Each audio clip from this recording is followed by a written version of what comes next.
नमस्कार। असम के मुख्यमंत्री हेमंत बिस्व शर्मा का बोलने का अंदाज बड़ा निराला है। वो जो बात कहते हैं उसमें उसमें गंभीर बात को भी थोड़ा जो है वो मजाकिया लहजे में कहते हैं, लेकिन वो बात बड़ी गंभीर करते हैं। उसकी मार, उसकी उसकी जो चोट है वो बड़ी गहरी लगती है। पिछले दिनों आपको मालूम है कि राहुल गांधी की भारत जोड़ो न्याय यात्रा असम से निकल रही थी, मणिपुर होते हुए असम पहुंची थी।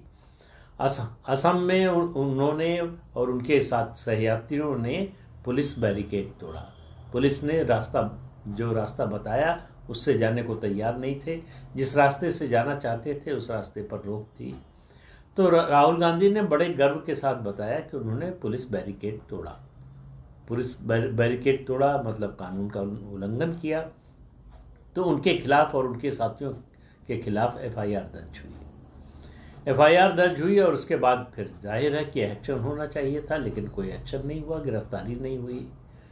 और हेमंत बिस्व शर्मा ने अगर ये बात कही थी कि एफआईआर होगी और एक्शन होगा, तो जाहिर है कि लोगों के मन में सवाल था। तो कांग्रेस के कर्नाटक के नेता प्रियांक खरगे, आपको मालूम है कि मल्लिकार्जुन खरगे के पुत्र हैं वो, और सिद्धारमैया की सरकार में मंत्री हैं और वरिष्ठ नेता हैं, दलित नेता हैं। उनकी बात ज़्यादा सुनी जाती है, राहुल गांधी के करीबी हैं, इसलिए भी आजकल वो बहुत ज़्यादा मुखर हैं। उन्होंने ट्वीट किया और कहा कि हेमंत बिस्व शर्मा से कहा कि भाई, अगर राहुल गांधी ने कोई कानून तोड़ा है, आप जानते हैं कानून तोड़ा है, तो उनको गिरफ्तार क्यों नहीं करते? कौन रोक रहा है उनको गिरफ्तार करने से? या आपको लगता है कि उन्होंने कुछ गलत नहीं किया है, उन्होंने जो बोला सब सच बोला है, इसलिए आप उनको गिरफ्तार करने की हिम्मत नहीं कर रहे हैं? अब हेमंत बिस्व शर्मा जैसा व्यक्ति इस मामले में चुप क्यों रहेगा? उन्होंने कहा कि एक एसआईटी बना दी गई है, वो जांच करेगी और राहुल गांधी की गिरफ्तारी होगी, लेकिन लोकसभा चुनाव के बाद। तो फिर सवाल आया कि लोकसभा चुनाव के बाद क्यों? तो हेमंत बिस्व शर्मा ने कहा कि देखिए, असम तो हम वैसे भी जीत रहे हैं, तो हम बेवजह का बवाल नहीं करना चाहते, बेवजह का हंगामा नहीं खड़ा करना चाहते। और प्रियांक खरगे को उन्होंने बड़े प्रेम से जवाब दिया कि ब्रदर, हमको राहुल गांधी की लोकसभा चुनाव में बड़ी ज़रूरत है।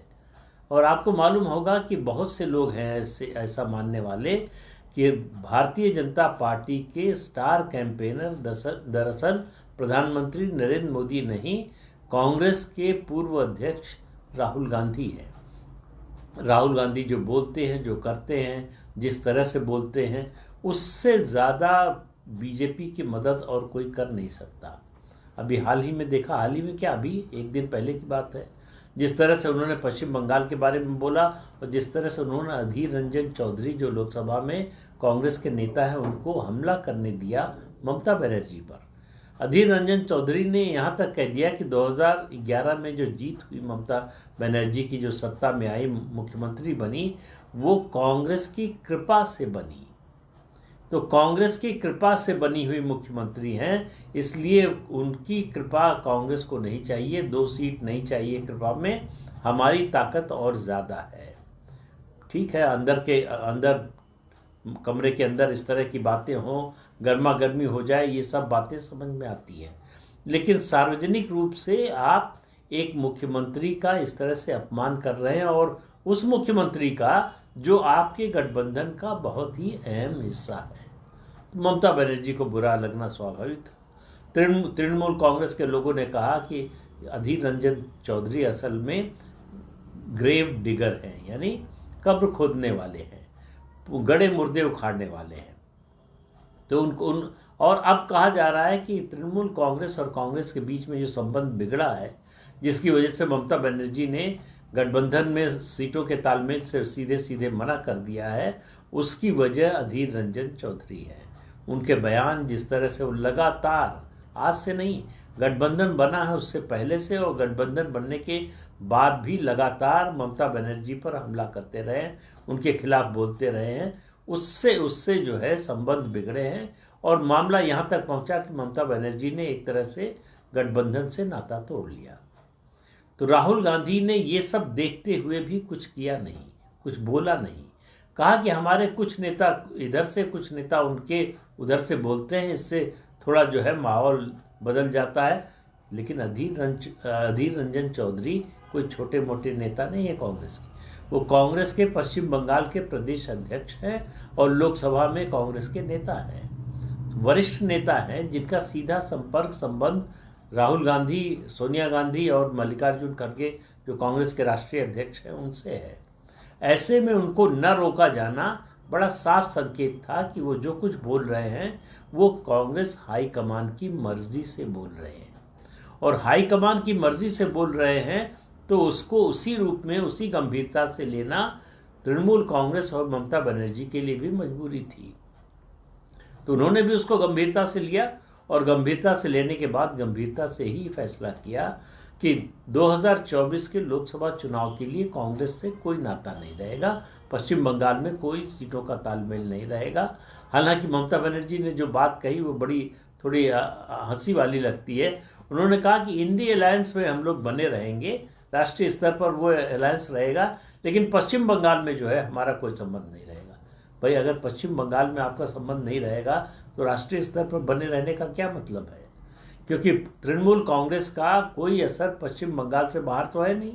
पश्चिम बंगाल की नंबर 1 पार्टी है, सबसे ताकतवर पार्टी है, ताकतवर मुख्यमंत्री हैं, लड़ाका हैं, ज़मीन की लड़ाई समझती हैं, और सीपीएम के 34 साल के शासन को उखाड़ कर सत्ता में आई हैं। ये सब जानते हुए भी ममता बनर्जी का ये कहना कि जो भी अब गठबंधन की बात होगी वो लोकसभा चुनाव के बाद होगी, इससे आप अंदाज़ा लगा लीजिए कि इंडी गठबंधन के अंदर गांठें कितनी सख्त हैं। ये गांठें खुलने वाली नहीं है, कम से कम 24 तक तो नहीं खुलने वाली हैं, और उसके बाद, या बल्कि मैं तो कहता हूँ उससे पहले ही, इस गठबंधन का कोई मतलब नहीं रह जाएगा। इस गठबंधन में कोई किसी को बढ़ते हुए नहीं देखना चाहता। समस्या इस गठबंधन की ये है। हेमंत बिस्वा शर्मा इस गठबंधन के जो कंट्राडिक्शंस है, जो आपसी मनमुटाव दरार है, जो उसको समझते हैं, इसलिए वो उस पर लगातार चोट कर रहे हैं। उन्होंने राहुल गांधी को लेकर जो मजाक किया और जिस तरह से कहा कि राहुल गांधी की बड़ी ज़रूरत है, दरअसल वो कह रहे थे कि राहुल गांधी को अगर जेल भेज दिया तो हमारा चुनाव प्रचार कौन करेगा, राहुल गांधी बाहर रहेंगे, इस तरह की बातें करेंगे जिससे भारतीय जनता पार्टी को फ़ायदा होगा। तो इसलिए हम नहीं चाहते कि लोकसभा चुनाव से पहले राहुल गांधी जो है वो जेल जाएं, या जो है ऐसी स्थिति आए कि उनको बोलने का मौका न मिले, चुनाव प्रचार का मौका न मिले। तो राहुल गांधी अगर कांग्रेस पार्टी का चुनाव प्रचार करते रहेंगे, अगर इस गठबंधन का चुनाव प्रचार करते रहेंगे, तो वो बीजेपी के लिए बहुत फायदेमंद होगा। तो इससे बड़ी टिप्पणी, इससे बड़ा मजाक, इससे बड़े हल्केपन में राहुल गांधी को नहीं दिखाया जा सकता। अब ये गलती जो है राहुल गांधी की है। उन्होंने पंगा लिया हेमंत बिस्वा शर्मा से, जानते हुए, उनके स्वभाव को जानते हुए कि वो किसी को छोड़ते नहीं हैं, वो कोई रियायत नहीं देते, और ख़ासतौर से मामला राहुल गांधी का हो तब तो बिल्कुल नहीं। गांधी परिवार में वो सोनिया गांधी के खिलाफ नहीं बोलते कुछ, लेकिन राहुल गांधी के खिलाफ कोई भी मौका भी नहीं छोड़ते। राहुल गांधी ने उनका जिस तरह से अपमान किया कांग्रेस छोड़ने से पहले, उसको वो आज तक भूले नहीं हैं, और उनको लगता है कि कांग्रेस से जो लोग छोड़कर जा रहे हैं, जो भी गए हैं, उस सब के पीछे राहुल गांधी का स्वभाव है।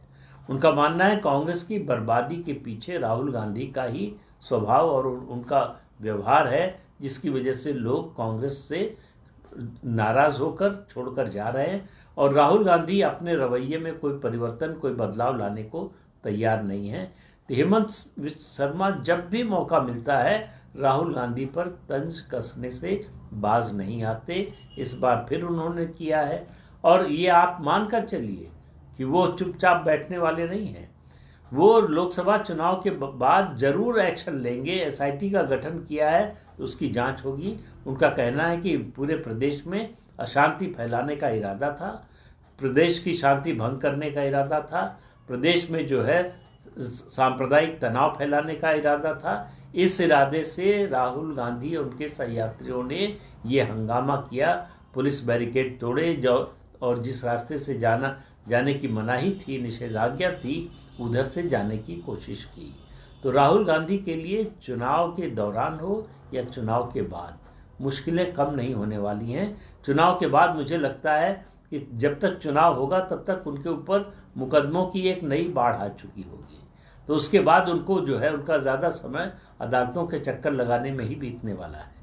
इस अंक में इतना ही, अगले अंक में फिर मिलेंगे। नमस्कार।